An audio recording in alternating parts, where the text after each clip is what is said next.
মাশাআল্লাহ, দেখতে দেখতে আমার ছেলেটা অনেক বড় হয়ে গেল। তো আজকে ফাইনালি চলে আসলাম আমার বাচ্চাটাকে নিয়ে চুল কাটাতে। হ্যালো এভরিওয়ান, আসসালামু আলাইকুম। কেমন আছেন সবাই? আশা করি ভালো আছেন। সামনেই তো ঈদ, তাই বাচ্চাটাকে নিয়ে চলে আসলাম চুল কাটতে। প্রথমবার চুল কাটাতে আসছি, তাই একটু ভয় লাগতেছে, যেহেতু অনেক ছোট। আসলে কান্না করলে তো চুল কাটা যাবে না, আর সব সেলুনে কিন্তু বাচ্চাদের চুল কাটা হয় না। বাচ্চারা অনেক বিরক্ত করে, কান্না করে। সামনে যেহেতু ঈদ, তাই একটু আমি তাড়াতাড়ি চলে আসছিলাম, অনেক ভিড় থাকবে যার কারণে। পরে দেখলাম যে না, আমার বাচ্চাটা আমার একদম দেন ধারণায় পাল্টে দিছে, কোনো রকম কান্না ঝামেলা করলো না, চুলগুলো একদম সুন্দর করে কাটতে দিছে।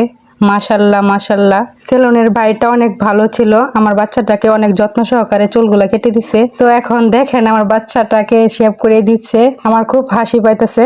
দেখেন কত সুন্দর, বড় মানুষের মতন বসে আছে। কেউ কিন্তু নজর দিবেন না প্লিজ, মাশাল্লাহ বলবেন সবাই আশা করি। ভাইয়াটা অনেক যত্ন সহকারে দেখেন আমার ছেলেটাকে মাসাজ করে দিচ্ছে, আর ও কিভাবে বড় মানুষের মতন বসে আছে, আমি তো পুরোই অবাক। তো ভাইয়ার চুল কাটানোটা আমার অনেক ভালো লাগছে। তো আজকের মতন এখানে বিদায় নিচ্ছি, দেখা হবে নেক্সট কোনো ভিডিওতে।